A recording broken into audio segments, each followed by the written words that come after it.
सातारा जिल्ह्यामध्ये वाई तालुका आहे आणि या वाई तालुक्यामध्ये मांढर देवी नावाचा गड आहे, मांढर गावाच्या जवळ. आणि या मांढर गडावरती अखंड महाराष्ट्राची अधिमाया शक्ती कुलमाता आई काळूबाई त्या ठिकाणी विराजमान आहे. तर बांधवांनो, या गडावरती आई काळूबाई कशी प्रकट झाली त्याची एक रहस्यमय सुंदर अशी कथा आज आपण ऐकणार आहोत. आणि बांधवांनो, पौष पौर्णिमेला लाखो भाविक त्या ठिकाणी येतात, आई काळूबाईच्या पायाशी नतमस्तक होतात आणि आपल्या सगळ्या इच्छांची पूर्तता करून घेतात. परंतु पौष पौर्णिमेला आई काळूबाईची यात्रा का भरते पौष पौर्णिमेलाच, आणि माता त्या ठिकाणी कशी प्रकट झाली अशी सुंदर कथा आज आपण ऐकणार आहोत. तर बांधवांना ही कथा अवश्य शेवटच्या क्षणापर्यंत आपण पहा, ऐका, कारण आपल्या कुलमातेची महती आपण मनापासून ऐकल्यानंतर आपल्या घरात बघा भरभराट होईल, यात अजिबात शंका नाही. कारण ज्याच्या घरात आई काळूबाईचा फोटो आहे त्याच्या उंबऱ्याच्या आत कुठलीही वाईट शक्ती आत येऊ शकत नाही बघा, कारण त्या ठिकाणी अधिमाया शक्ती फक्त भक्ती मनापासून पाहिजे. तर बांधवांनो, हा काळ होता द्वापार युगाचा बघा, शेवटचा टप्पा होता. आणि त्यावेळी पाची पांडव बघा त्या पर्वतावरती, म्हणजेच हा पर्वताला मंदार नाव होतं बघा, त्या मंदार पर्वतावरती अज्ञात वासासाठी पांडव त्या ठिकाणी बघा.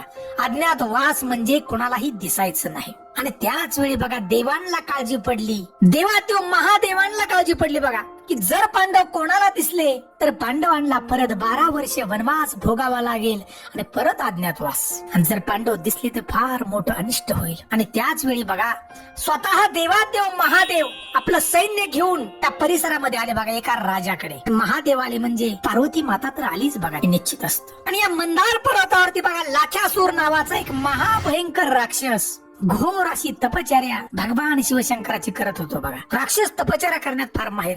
अहो, एका पायावरती उभं राहून शेकडो वर्ष या लाख्यासुराने तपचर्या केली आणि भगवान शिवशंकरांना प्रसन्न करून घेतलं बघा. भगवान शिवशंकरांना वरदान मागितलं, हे देवा मला अमरत्वाचं वरदान दे. आणि त्यावेळेला भगवान शिवशंकरांनी लाख्यासुराला अमरत्वाचं वरदान दिलं बघा. परंतु वरदान देताना देवांनी सांगितलं, हे लाख्यासुरा, की तुला पशु पक्षी प्राणी कोणीच तुला मारू शकणार नाही माणूस. परंतु श्री हा शब्द देवाने घेतला नव्हता बघा त्यावेळेला. असंही अमरत्वाचं वरदान दिलेलं पाहून हा लाख्यासुराला बघा गर्व झाला, उन्मत्त झाला लाख्यासूर, आणि आपल्या पृथ्वीवरती सगळा हैदोस घालायला लागला बघा. त्यानं अनेक देवी देवतांची मंदिरं पाडायला चालू केलं आणि सांगायला लागला, तो देवाची पूजा करायची नाही, पूजा करायची तर लाख्यासुराची पूजा करायची. तो एवढ्यावरतीच हा थांबला नाही महापापी राक्षस, त्यानं स्वर्गावरती आक्रमण केलं आणि इंद्र देवाला सुद्धा हरवलं बघा. तो इंद्राकडे खडक आसरे, परंतु हे खडक आसरे सुद्धा त्याच्यावरती काय चाललं नाही बघा, उपयोग झाला नाही, कारण त्याला अमरत्वाचं वरदान होतं. नंतर त्यानं बघा त्याच मंदार पर्वतावरती मांडल्य नावाचे ऋषी होते बघा,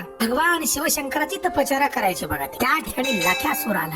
लाख्यासूर आल्यानंतर बघा ऋषींनी केलेला यज्ञ या महापाप्यानं लाथनं ढकलला बघा पायानं. आणि ऋषी मुनींना सांगितलं की आजपासून तुम्ही यज्ञ करायचा नाही, देवी देवतांची पूजा करायची नाही, तर लाख्यासुराची पूजा करायची. मांडल्य ऋषी म्हणाले, हे लाख्यासुरा, अरे तुझ्या पायावर फुल वाहण्यापेक्षा आम्ही आमचा मृत्यू पत्करू आम्ही, परंतु तुझी पूजा करणार नाही. पूजा करणार तर आम्ही देवी देवतांची. आणि त्यावेळेला बघा रागानं लाख्यासुरानं यज्ञाला लात मारली, ऋषी मुनींना ढकलला आणि तो लाख्यासूर त्या ठिकाणी निघून गेला.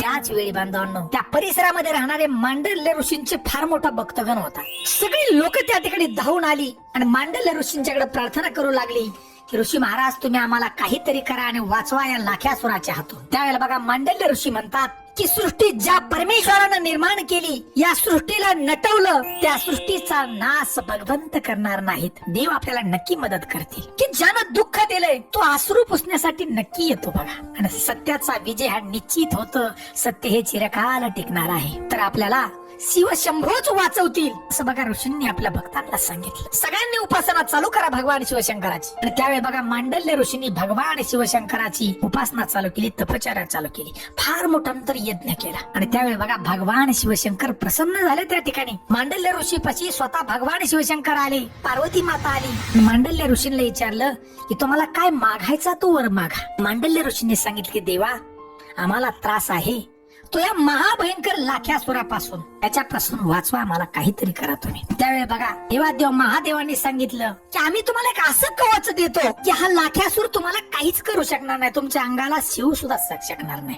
बघा मांडल्य ऋषीने सांगितलं की देवादेव महादेव, आम्हाला असं काही कवच नकोय. अखंड सृष्टी अंधकारमय झाली. देवी देवतांची मंदिरं पाडू लागलाय हा लाख्यासूर. या लाख्यासूरला तुम्ही मारा. त्यावेळेला महादेवाने सांगितलं की ऋषी महाराज, त्या लाख्यासुराला मी अमरत्वाचं वरदान दिलंय, मी स्वतः त्याला मारू शकत नाही. माता पार्वतीने सांगितलं की हे देवादेव महादेव, की तुम्ही सृष्टी निर्माण स्वतः केली आणि सृष्टी नष्ट होत आहे, तुम्ही का गप्प बसलाय? तर बघा महादेवांनी सांगितलं की हे पार्वती, तू अधिमाया शक्ती आहेस, तूच त्याला मारू शकशील. आणि त्यावेळी बांधवांनो, पार्वती मातेनं काळेश्वरीचं भव्य असं रूप धारण केलं बघा या लाख्यासुराला मारण्यासाठी. आणि त्याच्या आधी बघा भैरवनाथाबरोबर युद्ध चालू होतं या लाख्यासुराचं. आणि त्यावेळेला अधिमाया शक्ती आपली काळूबाई भैरवनाथाच्या मदतीला धावून आली आणि एवढं असं भव्य रूप घेतलं मातेनं बघा की अष्टभुजा, मुंडक्यांची माळ, जीभ बाहेर आणि हातामध्ये शस्त्र बघा अष्टभुजा, सगळ्या हातामध्ये वेगवेगळी शस्त्र धारण केली मातेनं. आणि आई काळूबाईने आपला शंख वाजवला आणि शंख वाजवल्याबरोबर आणि महाभयंकर असं युद्ध चालू झालं. तर बांधवांनो, या ठिकाणी हे युद्ध 7 दिवस चाललं होतं बघा. आपल्या काळेश्वरीनं लाख्यासुराला मारलं बघा, परंतु त्याचं रक्त सांडल्यानंतर लाख्यासूर तयार व्हायचे बघा. सूर्यप्रकाश पडला की हजारो लाख्यासूर त्याच्या रक्तातून तयार होऊ लागलं. लाख्यासूर परत उठत होते आणि परत युद्ध करत होता. देवीला काही कळाना आणि त्यावेळी बघा देवी काळूबाई गुप्त झाली आणि जंगलात गेली निघून बघा. आणि त्या ठिकाणी सटवाई माता आली आणि सटवाई मातेनं सांगितलं, हे अधिमाया शक्ती, या लाख्यासुराला जर मारायचं असेल तर रात्रीच मारायला लागल आणि याचं रक्त जमिनीवर न पडता तुम्ही देवी माता त्याला मारा. त्याचं रक्त स्वतः तुम्ही प्राशन करा, खाली पडूनच देऊ नका. बांधवांनो, तो दुसरा जो दिवस होता तो पौष पौर्णिमेचा दिवस होता. आणि त्याच दिवशी रात्री आपल्या आई काळूबाईने शंख वाजवला आणि लाख्यासूर त्या ठिकाणी बघा युद्धासाठी आला. महाभयंकर असं युद्ध परत चालू झालं काळूबाईमध्ये आणि लाख्यासुरामध्ये. आणि त्यावेळी बघा अधिमाया शक्तीनं लाख्यासुराचं मुंडकं आकाशात उडवलं आणि रक्त जे पडणार ते मातेनं प्राशन केलं बघा, जमिनीवर अजिबात पडू दिलं नाही. आणि त्या ठिकाणी लाख्यासुराचं मुंडकं उडल्यानंतर बघा अधिमाया शक्ती आपली काळूबाई म्हणाली की तुझी अंतिम इच्छा काय आहे लाख्यासुरा? लाख्यासूर म्हणाला, आई काळूबाई, तू फार पराक्रमी देवी आहेस, तुझ्या हातून माझा मृत्यू झाला हे माझं फार मोठं भाग्य आहे. आणि आई, माझी अखेरची इच्छा आहे, तुझ्या पायापाशी मला जागा दे. त्यावेळेला बांधवांनो मातेने तथास्तु म्हटलं. देवी म्हणाली, तुझी अजून काही इच्छा आहे का? त्यावेळेला लाख्यासूर म्हणाला, हे देवी माता, मला माणसाचं रक्त पाहिजे. बांधवांनो, आईने सांगितलं की तुला इथून पुढे आता माणसाचं रक्त मिळणार नाही, पशु पक्ष्याचं रक्त मिळेल. म्हणून बांधवांनो, पौष पौर्णिमेला फक्त कोंबडा आणि बकरी जी कापतात ही लाख्यासुरासाठी कापतात बघा, आई काळूबाईसाठी नाही. आई काळूबाई ही आपली अधिमाया शक्ती पार्वती मातेचा अवतार आहे. पार्वती मातेला आपल्या गोड नैवेद्य लागतो बघा. पण आज आपल्या मांढर देवी गडाला हे मांढर हे नाव मांडल्य ऋषीवरून पडलं बघा. आजही बांधवांनो, जे मांढर गाव आहे त्याला नाव जे मांढर पडलं हे मांडल्य ऋषीवरून पडलं बघा. आणि अधिमाया शक्ती त्या ठिकाणी गुप्त झाली बघा.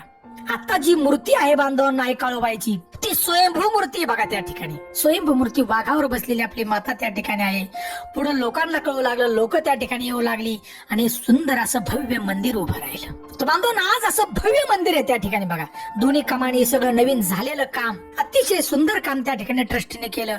आणि मांढर जे गाव आहे त्या मांढर गावच्या ग्रामस्थांचं फार मोठं भाग्य आहे हो. आणि त्यांचं फार मोठं सुद्धा काम आहे, त्यामुळे हे मंदिर उभं राहू शकलं. आज पौष पौर्णिमेला लाखो भक्त महाराष्ट्राच्या कानाकोपऱ्यातून त्या ठिकाणी येतात आणि आई काळूबाईच्या पायाशी नतमस्तक होतात. खाना नारळानं मातीची ओटी भरतात, आपले देवारे घरातून त्या ठिकाणी मातेपाशी आणतात बघा.